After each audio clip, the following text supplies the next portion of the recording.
What's going on, y'all? It's your man Stephen Bardo coming at you with a special edition. Well, I don't know if it's special, but it's another edition of Bardo's Breakdown.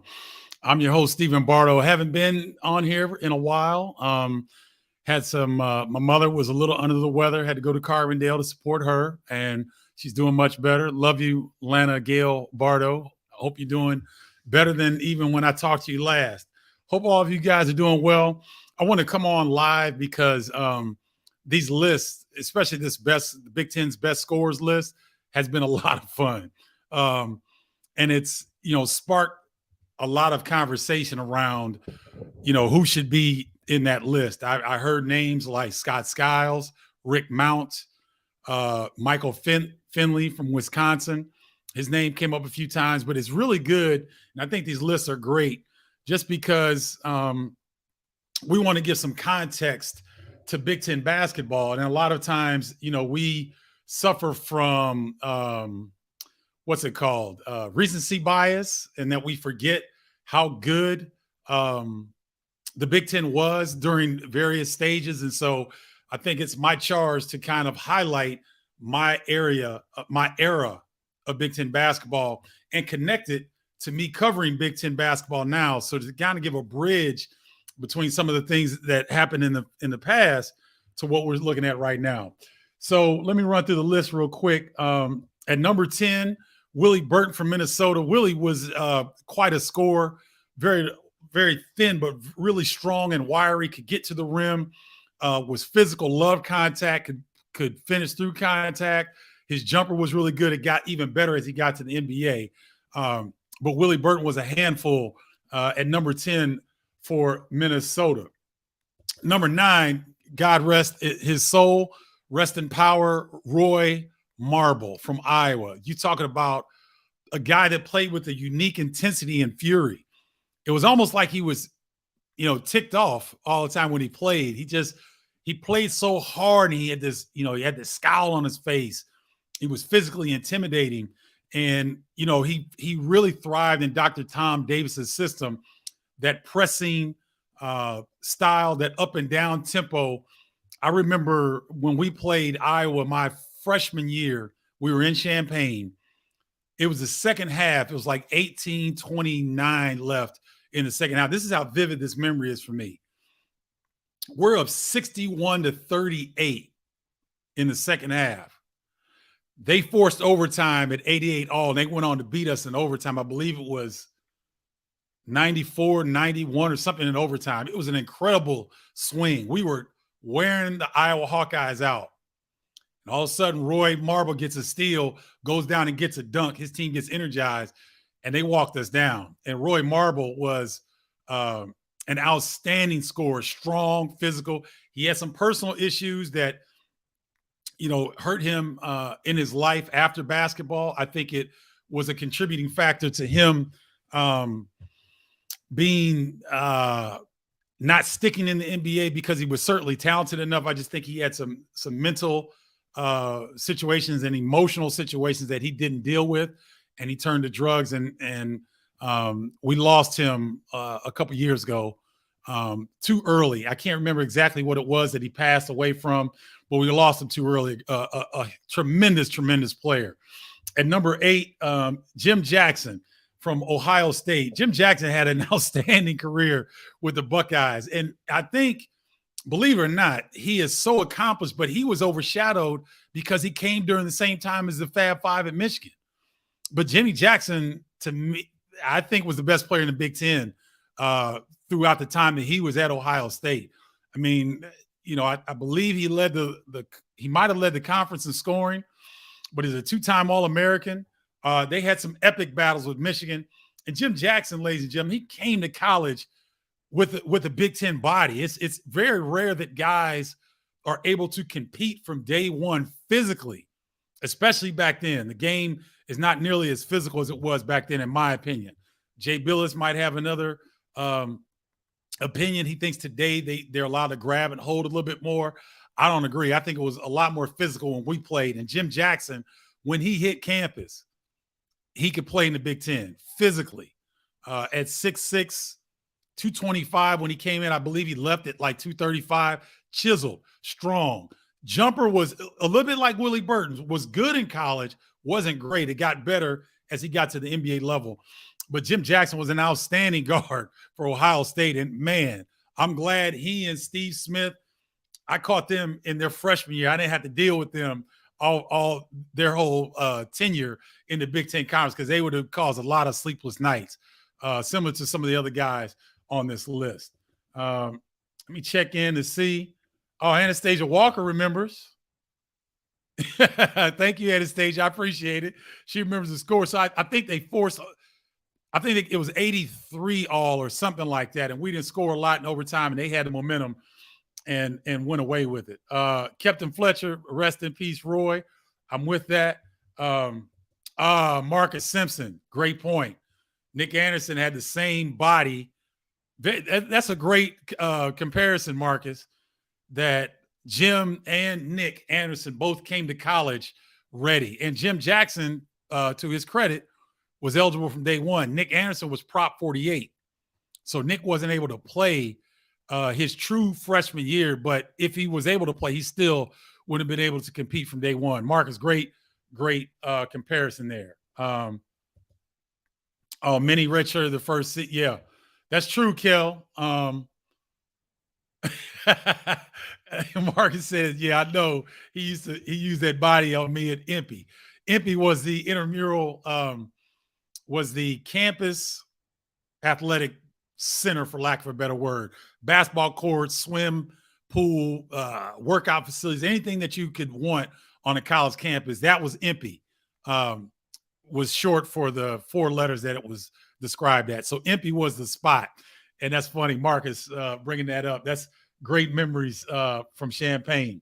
So when we talk about guys that were really, really something coming in and had a great career, ended up number 4 pick by the Dallas Mavericks, who went on to have a 15-year NBA career. So Jim Jackson, number 8 on this list. For you Illini fans, Dion Thomas comes in at number 7, the all-time leading scorer in Illinois history. Dion was such a unique talent, in my opinion, because of his ability.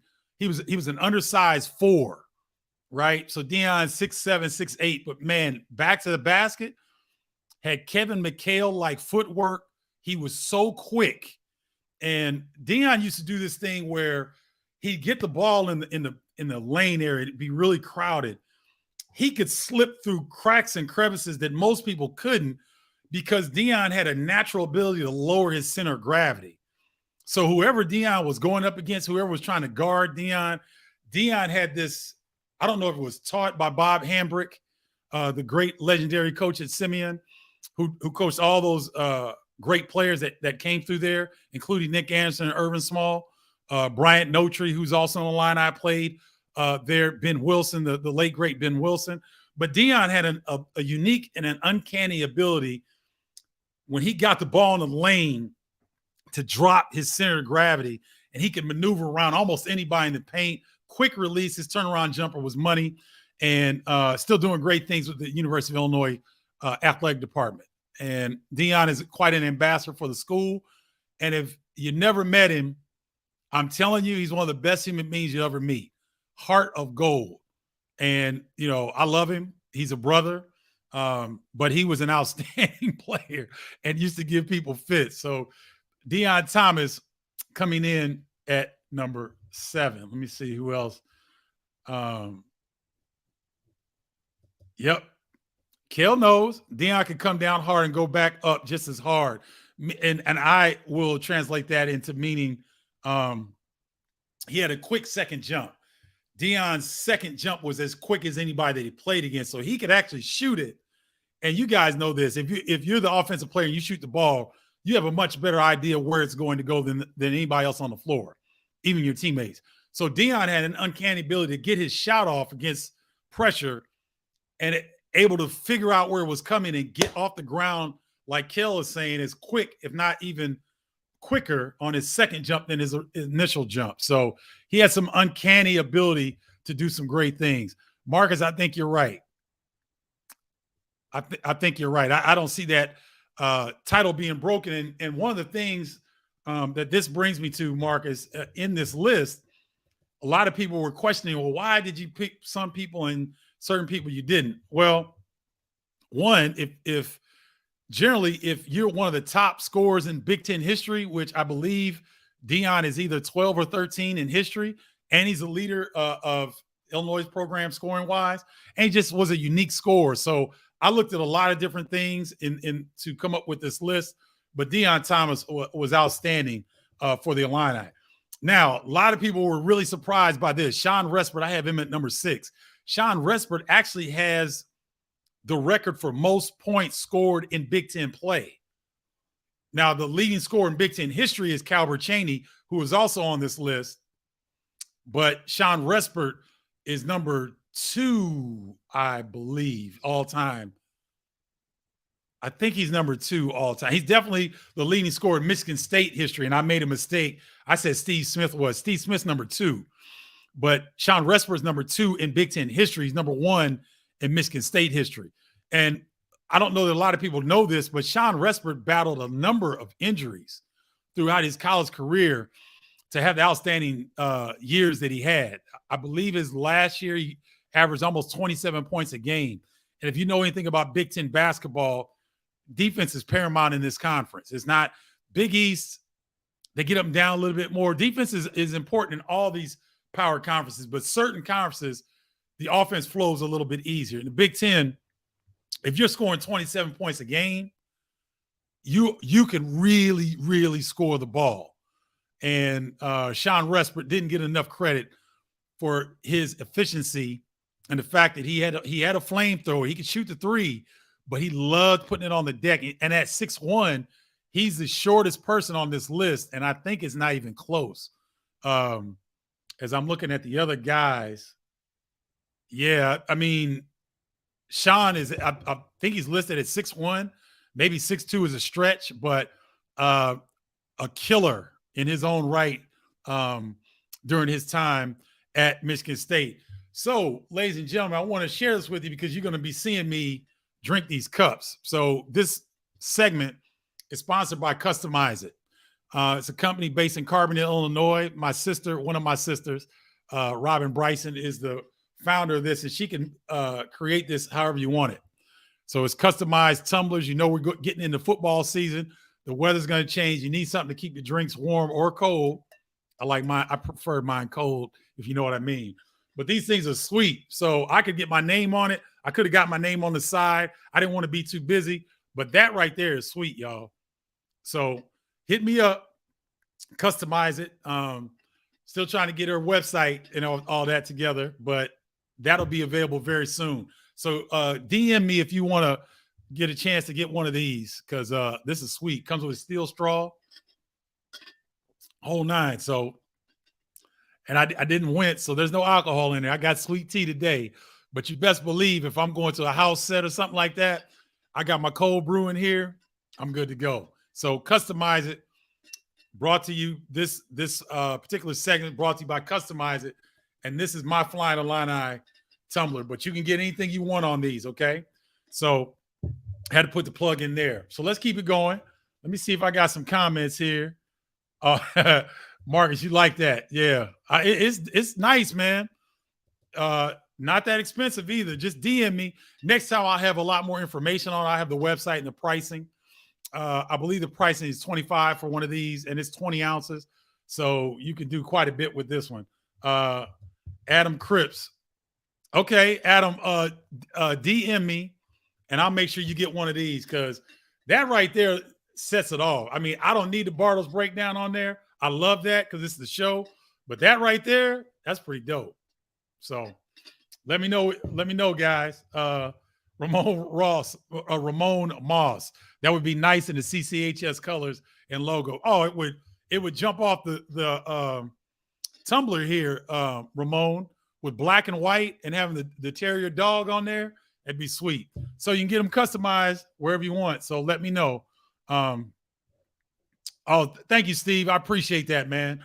You know, and the thing of it is, for me, ladies and gentlemen, I like when people disagree with me because I wanted to spur conversation. I mentioned at the top, Scott Skiles' name came up. Michael Finley from Wisconsin. I think Steve Alford's name from Indiana came up a couple times. He's on my shooters list. I got a top 10 shooters list that's coming out. Steve Alford will definitely be on that list. Rick Mount, the great guard from Purdue who lit it up. Jerry Lucas, in my opinion, from Ohio State, one of the better scorers that the league has ever seen. But what I was saying to a guy that I was going back and forth with is that for Rick Mount and Jerry Lucas, I think those guys are outliers. What do I mean by that? I think those guys were way ahead of their time. So the level of competition that they went against wasn't near at the level of their prowess. And so that's why I didn't put certain people in like that, because I wanted, one, to highlight my era and people that I've covered. And two, I just think, Rick Mount's numbers are incredible, but I think it's kind of the same thing with Wilt Chamberlain, where his numbers look video game crazy, but then people will say, well, who is he playing against? So that's why I didn't add those guys in the list. But thank you for your feedback, Steve. I appreciate that. Ooh, that's another name. Now, Jay's definitely going to be on the shooters list, but I thought about him on the scorers list, Kel, because, man, that dude can score in a phone booth. And slow as molasses, couldn't jump over a New York phone booth, but would give you 30 and wouldn't bust a sweat at all. I don't think J. Edwards even sweat, man. Dude was cold. So that, yet again, or here's another one whose name came up several times, Mike Mcgee at Michigan. Thank you, Captain Fletcher. A big-time scorer for Michigan, right? I think he was late 70s, early 80s. But he was on some fantastic Michigan Wolverine teams as well. Steve Schaefer says Michael Thompson was a monster. Yeah, but Michael Thompson and Kevin McHale, I think they overlapped, didn't they? And so think about the Minnesota Gophers teams. Randy Brewer played in the NBA, 7-footer, was a stalwart on the defensive end as well. Kevin McHale, Michael Thompson, Trent Tucker, all these guys played and had great careers at Minnesota. So that's one of the reasons why I want to do this list, ladies and gentlemen, because there's so many people, you just can't fit the best on 10, but it sparks this conversation. So coming in number 5, Steve Smith from Michigan State. That Hezzy, y'all, that Hezzy was nasty. I'm a senior. He's a freshman. He comes into Assembly Hall. We're watching tape. I know it's coming. I'm sitting here. He's coming up the left-hand side. He's at the wing. I'm right in front of him. I know it's coming, y'all. He did that. I froze. Then he hits you with the off. He'll hit you with his right arm if he's coming left with it, because I think his Hezzy was better going left. Then he could do it going right, but I think going left he was even better. So he hit me with the Hezzy. I froze. He hit me with the off arm, so I couldn't move, and he was gone at the rim. And that's his patented move, but he set up everything off of that Hezzy. So he's coming up the floor, and he can shoot from the parking lot too. Steve had that flamethrower. So you gotta crowd him at the 3, because at 6'8", he could elevate over anybody and just shoot the 3. So you had to crowd him. As soon as you crowd him, he knew he could hit you with the Hezzy, or he could just blow by you, or he could go with that one long step, have you so far back, and he pulls up on a pull-up jumper. Steve Smith, y'all, he was a headache. He was a major, major problem, right? Now, I guarded Jim Jackson. I think I got in his head a little bit. He didn't do as much damage. He was physically strong, but he didn't do as much damage. I couldn't do nothing with Steve Smith. I was so glad I didn't have to play him all 4 years, because that dude right there, he was the truth. Steve Smith. And I'm going to tell you something. Like I said about Dion Thomas, this dude right here, he might be the nicest guy that's ever played in the NBA. He might be the most stand-up guy that had a long, successful career in the NBA. Steve Smith might be if you were to take an informal poll of players, he would probably be the nicest guy. I'm telling you, if you get a chance to meet him, if you're somewhere and you see Steve Smith, politely stop him and just say, look, I've heard so many great things about you. I just want to meet you. I guarantee you, if he's not in a hurry, he will stop and give you time. That's the type of guy he is. I love Steve. great guy, and all these players are great representatives of their particular universities. Let's keep it moving. Number 4. Now, Calbert Cheaney is the leading scorer in Big Ten history for all games. I think I told you Sean Respert has the record. Sean Respert's number 2, but Sean has the most points in Big Ten games alone. But Calbert Cheaney, ladies and gentlemen, again, only had to. I was a senior; he was a freshman, and lefties have a normal advantage anyway because they're left-handed. You know, you're used to guarding more righties than you are left-handed. So he's left-handed. He's 6'7", and his jumper wasn't quite as flame as Sean Respert or Steve Smith, but you had to respect it, and it got better and better as he was at it during his time in Indiana. But you had to respect it. So once again, you got this big guy, 6'7", and Calbert was like 215, 220, 225. Like, I played at 205, and I'm 6'6", so I was a string bean compared to these dudes. I could hold my own because I was really strong.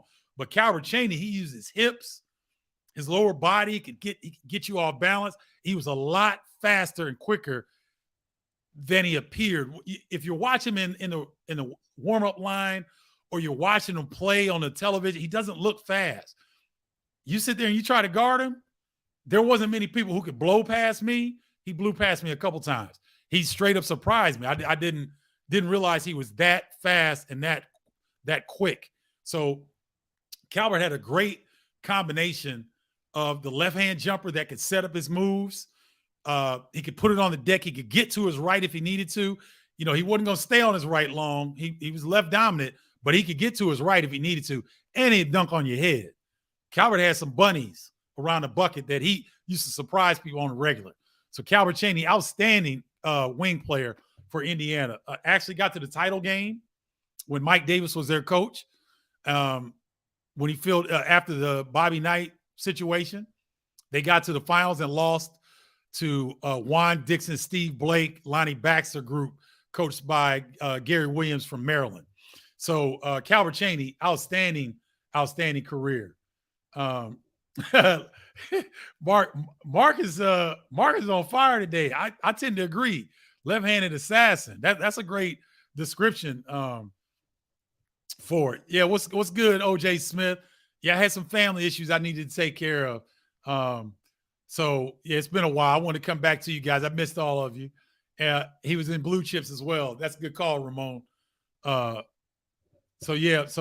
Calbert Cheaney coming in at number 4. Number 3, this one surprised people. The reason I put Luka Garza in here at number 3 is because I've never seen a player get more out of their potential and work harder than Luka Garza. Guys, I've been involved in basketball 40 some odd years. Seriously, from playing and watching, playing at the highest levels and covering the sport, I've never seen a player get more out of their potential than Luka Garza. And when he developed his three-point shot, his game the floor opened up for him, because now you've got a 6'10" guy who you've got to cover at the 3. And the thing that Luka was so intelligent, not that the rest of these players weren't, because they were, but Luka, in my opinion, had less physical attributes than any player on this list. He's probably the slowest player on this list. He's probably the lowest vertical. Guys, he had a grapefruit size growth between, I believe it was his sophomore and junior year, that he had to get removed, and he didn't miss a beat. This dude he's like the Terminator. And people don't think that he's going to make it at the NBA level. Don't count against Luka Garza. I wouldn't do it. He's a G League rookie this year. He was all-star, all rookie in the G League. There's only one more step to go is the NBA level. So he's playing NBA ball. He's on the all-rookie team. So obviously he put in work, right? I saw him when he was at the Pistons at the beginning of the year. He's the first player out there on the floor at the NBA level. So Luka Garza, in my opinion, got more out of his ability than anybody that I've seen or covered in my days of basketball. Coming in number 2, oh my goodness. You talk about a guy that can score. Glenn Rice's jumper is so pure. And at 6'8" with a high release point, like you see a lot of guys that shoot from right here, and the ball, they're really above their eye line, their eyebrows. Glenn was higher. And man, he had no wasted motion. So he'd get it up in the shooting pocket, it was gone. And he's 6'8" and he could jump. So you couldn't bother his jump shot. And a lot of what Glenn did, he would set up space, he'd get you off balance. And once he elevated, I tried to get a hand in his face, but a lot of times I couldn't do anything with him. And then if Glenn was going right hard on the bounce, he'd go the hole and dunk on you. And if he was going left hard, he would, he'd fade. And you couldn't do anything with his fade. He was too good. So Glenn Rice has had an amazing career, all-time leading scorer, Michigan history, NCAA champion, NBA champion, NBA All-Star. I believe he won the three-point shooting contest one year. He's anything that you could do in the game of basketball, Glenn Rice has been able to do, and one of the smoothest scorers and jump shooters that I've ever seen. And I don't think this was much of a surprise to people. Number one, Glenn Big Dog Robinson from Purdue. To me, he came out the womb scoring the rock, y'all. Like he was born scoring the basketball. And what a lot of people don't realize is that I don't know if he still holds the record, but for a long time, he had a clean and jerk, which for those that don't know, clean and jerk is a powerlifting movement that you start from the ground and you quick pull up and you hold. I think he did like 310 pounds or something. He had the record at Purdue for a long time. And he's 240. Big Dog was like, he was 230 in college. He was 240 in the NBA. He's 230. Big Dog averaged 30 points a game and 11 rebounds per game, y'all. He led the Big Ten in both categories. That doesn't happen very often. I think he's one of 15 players ever to do that in college basketball, lead a conference in scoring and rebounding. I think that's accurate. Maybe I'm wrong. I got to check with Chris Foreman, the outstanding sports information director for Purdue. I need to double check with him, but I do know he averaged 30 and 11. He was the leading scorer in the nation, led Purdue to the Elite Eight, got beat by Duke in the Elite Eight. Grant Hill led Duke. Big Dog strained his back against Kansas in the Sweet 16 game, and it obviously hurt him. He was limited to a season-low 13 points in that game. But Glenn Big Dog Robinson, ladies and gentlemen, smooth jumper, could post up, his handles were nice. He could dunk on you. He had some bunnies. And that jumper, baby, ooh, off the bounce, catch and shoot. However you want it, Big Dog could give it to you. So there's my list. I wanted to give a chance for folks to come on and share their thoughts on that. Yes, King Tao, Resper 6'1", at the most 6'2". Was a beast. No love for any of the 89 Michigan players. Sorry. Hey, I got love for a lot of them because 8 of them played in the NBA and they were an outstanding crew. OKC's number 2 pick in the draft is done for the season. Yeah, I saw that. What's his name? The tall, slender kid. Why am I drawing a blank on his name? Chet Holmgren. Chet Holmgren injured himself in a summer league situation, and I wish him the best. I knew that he was going to have to work on his body, OJ, for him to have some success. And I think that, he can have he's going to probably miss this season. So he can really have a season where he can work on his body because the kid he's outstanding. But I knew at some point that he was going to have some issues. So there's your top 10, ladies and gentlemen. I'll come back on. I'm going to do the shooters next, the top 10 shooters. My Bartles breakdown, Big Ten's best shooters. And so I'll start to drop that tomorrow. I'll have number 10 tomorrow. And so, yeah. Ooh, Kel Graham. Glenn Robinson was a 30 points per game athlete. You know how hard it is to score 30 points in a game, period? But in a 40-minute college game, it's incredible. So Big Dog tops the list at number 1. hope you guys like these lists. Let me know what you think. I'll come back in, and if you have comments and you didn't see this live, but you came back and watched this, please comment, like, share, and save these, because it really helps the algorithm. It helps the show grow. And we're trying to do this thing, y'all, because this is my retirement plan. Bartle's Breakdown is my retirement plan. Other people have 401ks and things like that. I got Bartle's Breakdown. So I thank you all very much for joining and taking your time out to go through this list with me. You guys have a great weekend. Enjoy yourselves. Stay healthy.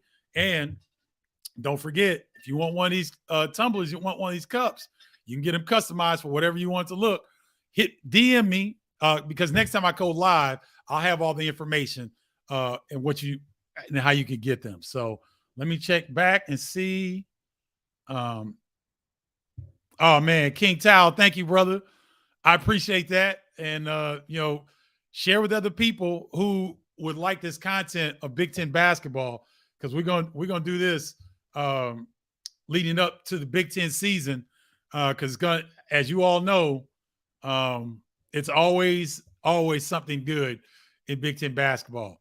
That do it for this edition of Bartle's Breakdown. Talk to you guys later. Look out for the best shooters coming tomorrow, number 10. All right. Until next time, y'all. Love you. Peace.